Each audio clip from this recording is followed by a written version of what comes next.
Sir, do you realize that agriculture is the less break-even state right now in Iowa?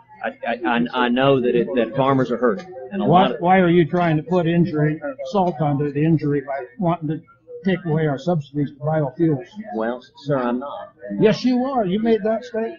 Don't tell me you're not. But you're going to keep it for the big oil people in Texas. Sir, I'm happy to have a conversation with you, but not to yell. If you want to have a conversation, I'll quit yelling. Okay, I'm happy to have a conversation, but if I'll treat you respectfully. I don't understand it. Well, I'm happy to answer the question. You're not going to get many votes in it. Well, I hope that doesn't prove the case. Not doing that.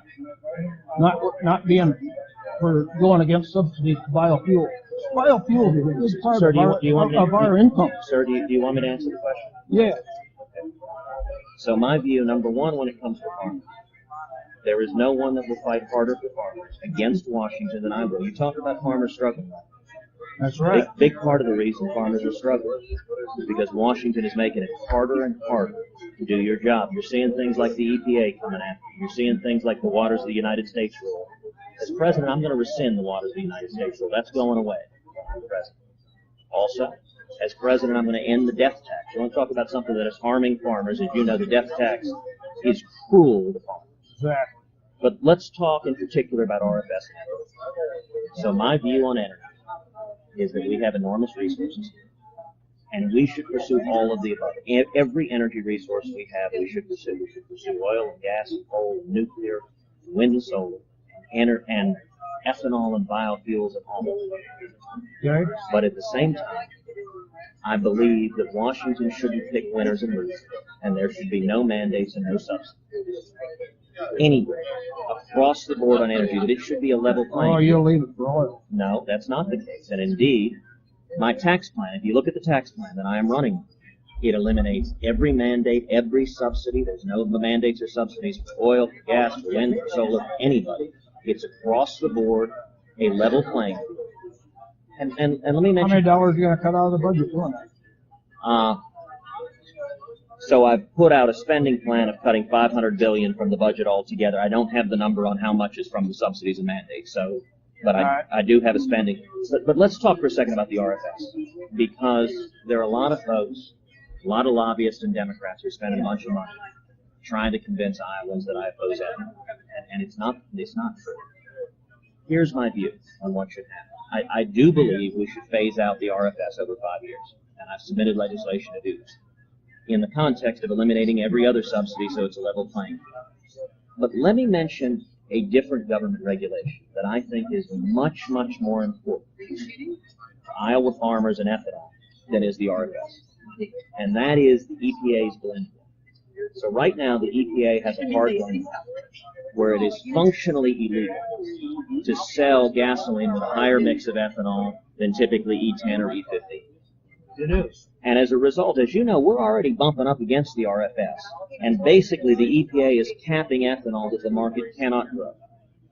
Yeah. I have pledged as president to rescind the ethanol blend wall, which means that it will be legal to sell mid-level blends of ethanol, E25, E30. Now, we're doing it now. But it's not widely available. Right over here at Allentown gas station. But you can only do that right now. You can only put that in a flex fuel vehicle that takes E85. No, you can't. What they don't sell in the U.S. are automobiles with engines optimized for E25 or E30. They sell them in Europe and they sell them in Brazil. They don't sell them here because it is largely illegal to sell the mid-level blends. And I will tell you, an individual that I would encourage you to visit with, who's standing right over there, is a fellow named Dave Vandergraaf. Well, let me tell you who Dave is. Dave has built more than half of the ethanol plants in the state of Iowa. So, like you, he makes his entire living. Poet? Huh? Poet?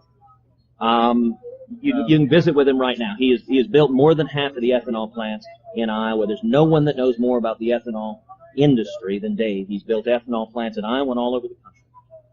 Dave has estimated that eliminating the blend wall so that we can have widespread availability of E25 and E30 will result potentially in the increase of ethanol in the energy market by 60%, a massive increase. Right now, ethanol is capped, and the lobbyists are trying to convince the people of Iowa to keep the RFS there because that keeps Iowa dependent on Washington.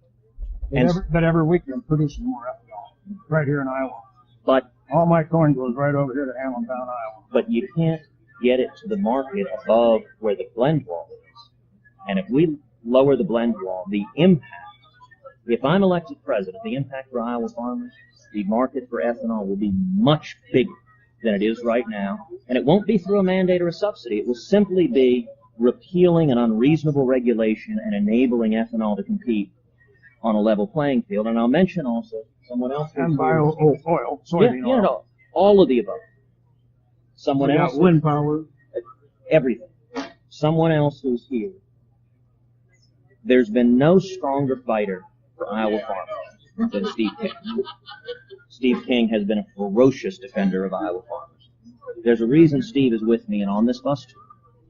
Because Steve recognizes that I am passionate about fighting for a fair and open energy marketplace with a level playing field. And so I would encourage you to visit with Dave Vandergrind. This is a man who's made his entire living in the ethanol industry.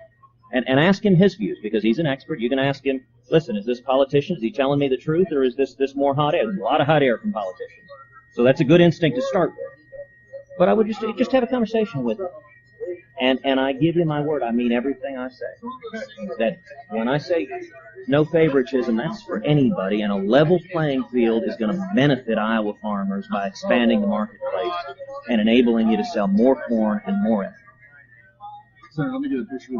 I hope that the votes come in for you, but you know what? These farmers right now don't like it. Well, I understand, but I will tell you also, we've got a lot of farmers supporting us. I can tell you this. The people that are spending money trying to convince farmers are lobbyists and Democrats that, frankly, many of them are more interested in pushing amnesty and gay marriage, and they think they can scare voters on these issues. So I would just encourage you to keep an open mind. Yep. And look at the facts. And I would encourage you to have, where is Dave? I better not take you away from everybody else. Hey, thank you, sir, for being here. I'm just a dumb old farmer. Look, you're the backbone of this country. Texas is a huge agricultural state. Yeah. I value the work you do. And we've got to have a president who fights for the men and women in this country who are working. They are getting hammered right now in the Obama time. And that's going to change. Okay. And you have my word on that, sir. Thank you. Thank you. Do you think you can win here, Ted? Are you taking off? Come on. Yeah, they're going with me. Hey, let's hop out of the way. We're taking it. Ow! Good job. Good job. Ready, Bob?